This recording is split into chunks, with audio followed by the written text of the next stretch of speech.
సరే, అలా ఆ పేర్లు చెప్తాను. పవన్ బాబు, దేవినేని రవీంద్రబాబు ఆత్మకూరు, కలవకూరు యానాది కొండమూడు ముడుసుపాలెం, యాటగిరి విజయ ఉలవపాడు, కాకుమాని రాజా కందుకూరు, మర్లపాటి చినకొండయ్య గుళ్ళపాలెం, పురుషోత్తం కందుకూరు, కొండయ్య అమ్మపాలెం.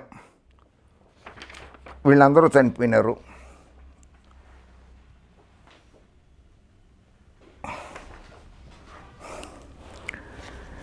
వాళ్ళకి ఆర్థిక సహాయం అందించండి పవన్ బాబు.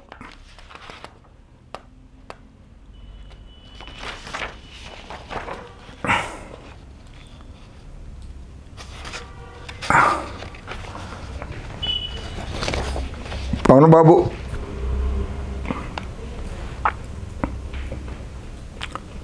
మీరు గ్యాప్ ఇస్తారు, బాబు గారు వెళతారు. బాబు గారు గ్యాప్ ఇస్తారు, చిన్నబాబు వెళతాడు.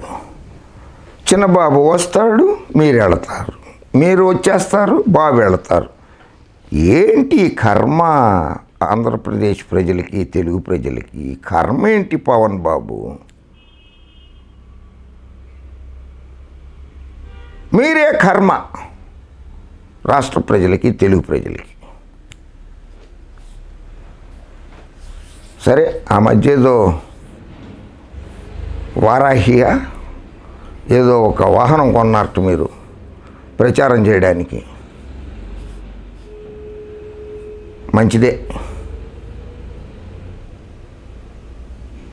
అమ్మవారి పేరు కదా, అయ్యవార్ల పేర్లు కదా అవి. ఆ వాహనం మీద కూర్చుని ప్రచారం చేయొచ్చా? అంటే దేవుడి కంటే మీరు అధినాయకులా?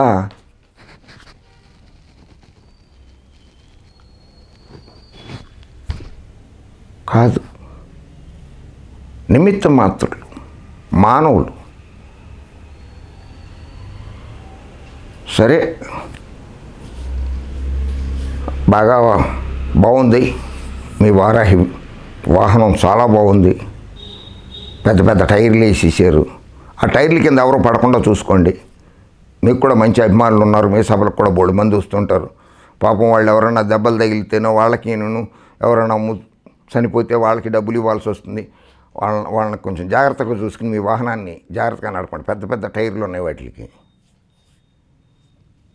మీరు వాహనం తీసుకున్నారు, తెలంగాణలో రిజిస్ట్రేషన్ చేయించారు, తెలంగాణలో బండికి నెంబర్ వచ్చింది. ఆ సైజు బాగలేదు, దానికి ఆ వాహనానికి రిజిస్ట్రేషన్ చేయడమే తప్పు చేశాడని చెప్పి పాపం ఆ ట్రాన్స్పోర్ట్ అథారిటీ ఆఫీసర్ని తెలంగాణ ప్రభుత్వం సస్పెండ్ చేసేసింది.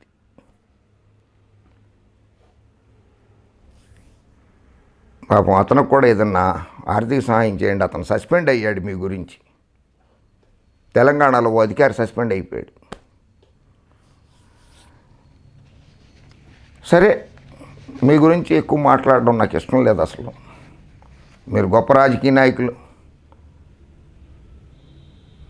ప్రజలకు మీరంటే ఇష్టం.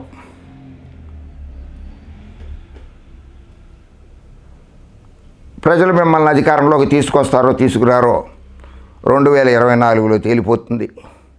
లేదు, మీరెవరినన్నా అధికారంలోకి తీసుకురావాలనుకుంటున్నారో వాళ్ళు ఏమన్నా అధికారంలోకి వస్తారో రాదో కూడా 2024లో తేలిపోతుంది. సో 2024 వరకు వేచి చూద్దాం.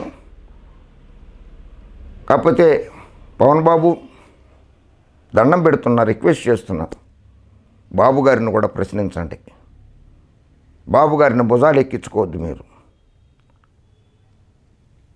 ఓకే, జై హింద్.